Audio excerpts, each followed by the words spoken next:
once upon a midnight dreary, while I pondered, weak and weary, over many a quaint and curious volume of forgotten lore, while I nodded, nearly napping, suddenly there came a tapping, as of someone gently rapping at my chamber door.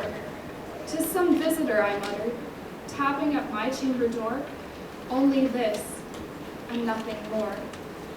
Ah, distinctly, I remember it was in the bleak December, and each separate dying ember wrought its ghost upon the floor.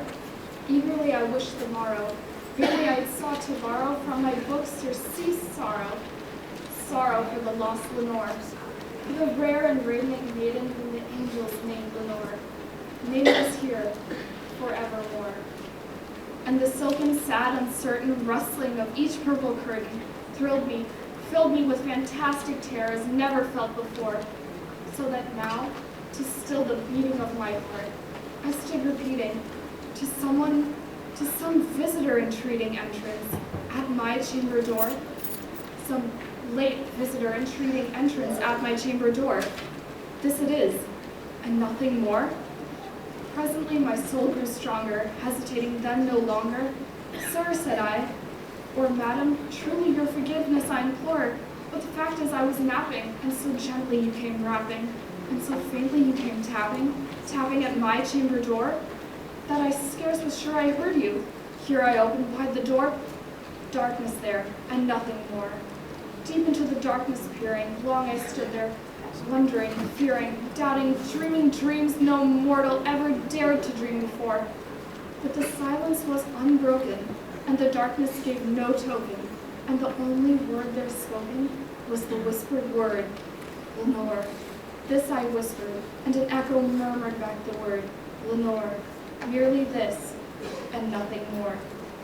Back into the chamber turning, all my soul within me burning, soon again I heard a tapping somewhat louder than before. "Surely," said I, "surely that is something at my window lattice. Let me see then, what thereat is, and this mystery explore. Let my heart be still a moment, and this mystery explore. 'Tis the wind, and nothing more." Open here I flung the shutter, when with many flirt and flutter, in there stepped a stately raven of the saintly days of yore.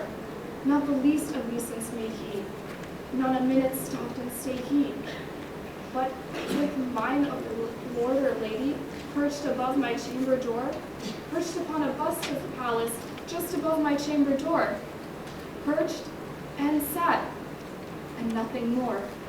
Then this ebony bird beguiling my sad fancy into smiling by the grave and stern decorum of the countenance it wore, "Though thy crest be shorn shaven thou," I said, "art sure no craven, ghastly grim and ancient graven, wandering from the nightly shore? Tell me what thy lordly name is on thy night's Plutonian shore." Quoth the raven, "Nevermore." Much I marveled this ungainly fowl to hear it discourse so plainly, though its answer little meaning, little relevancy bore, for we cannot help agreeing that no living human being ever yet was blessed with seeing bird above his chamber door, bird or beast above the sculptured bust above the chamber door, such a name as nevermore. But the raven sitting lonely on the placid bust spoke only that one word, as if his soul in that only word he did outpour. Nothing further than he uttered, not a feather than he fluttered, till I scarcely more than muttered, "Other friends have flown before. On this morrow he will leave me as my hopes have flown before." Then the bird said, "Nevermore."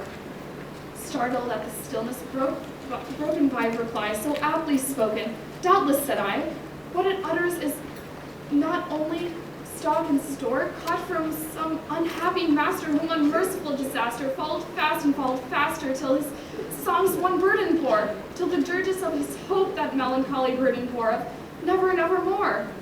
But the raven still beguiling all my sad soul into smiling, straight I wheeled a cushioned seat in front of the bird and busted door, then opened the velvet sinking, I betook myself to linking, fancy unto fancy, thinking that this ominous bird of yours, that this grim, ungainly, ghastly, gaunt and ominous bird of yore, meant in croaking nevermore.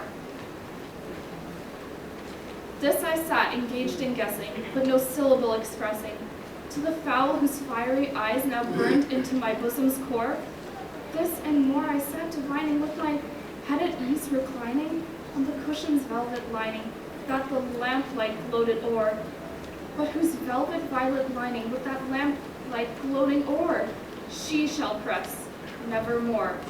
Then methought the air grew denser, perfumed from an unseen censer, swung by seraphim whose footfalls tinkled on the tufted floor. Wretch, I cried, thy God hath lent thee, by these angels he has sent thee, respite and nepenthe from thy memories of Lenore. Quaff this kind of nepenthe, and forget this lost Lenore. Quoth the raven, nevermore. Prophet, said I, think of evil, prophet still if bird or devil. Whether tempter sent or whether tempest lost thee here ashore, desolate yet all undaunted, on this desert land enchanted, on this home by horror haunted, tell me truly, I implore, is there balm in Gilead? Tell me, I implore. Quoth the raven, nevermore. Prophet, said I, think of evil, prophet still if bird or devil. By that heaven that bends above us, by that God we both adore, tell this soul with sorrow laden if, within this distant Aiden, it shall clasp a sainted maiden whom the angels named Lenore, clasp a rare and radiant maiden whom the angels named Lenore. Quoth the raven, nevermore. Be that word our sign of parting, bird or fiend, I shrieked, upstarting. Get thee back into the tempest in the night's Plutonian shore. Leave no black plume as a token of that lie thy soul hath spoken. Leave my loneliness unbroken. Quit the bust above my door. Take thy beak out of my heart and take thy form from my door. Quoth the raven, nevermore.